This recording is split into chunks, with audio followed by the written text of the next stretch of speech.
అంతకుముందు చంద్రబాబు, రోషయ్య, కిరణ్ కుమార్ రెడ్డి టైంలో లేదు అట్లా 3 నెలల డబ్బులు ఒకేసారి. చంద్రబాబు టైంలో కూడా లేదు ఫస్ట్ ట్రిప్. జగన్ దానికి 3 నెలలకు ఒకసారి అనే సిస్టమ్ పెట్టుకొచ్చాడు. అది బాగా జనంలోకి వెళ్ళింది. ఇక్కడ ఉత్తరాంధ్ర, రాయలసీమ ఎట్టంటే వాళ్ళు ఇతర రాష్ట్రాలు పనిచేయడానికి వెళ్ళిపోయేవాళ్ళు. వెళ్ళిపోయి 3 నెలలకు ఒకసారి వచ్చేసేసి 2 రోజులు 3 రోజులు ఇంట్లో గడిపి ఫ్యామిలీతో ఆ డబ్బులు తీసుకుని పోయేవాడు. అది కూడా ఇంటి దగ్గరికి వచ్చేస్తుంది కదా పెన్షన్, తీసుకుని పోయేవాడు.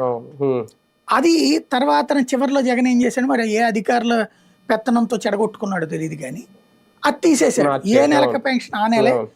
అలాగా తీసుకోకపోతే ఆ డబ్బులు రావు. మళ్ళీ 2వ నెల, అది కూడా 3 నెలల దాకా వరుసనే తీసుకోకపోతే మళ్ళీ మొదటి నుంచి సచివాలయం వాళ్ళు ఇదంతా చేయాలన్నది.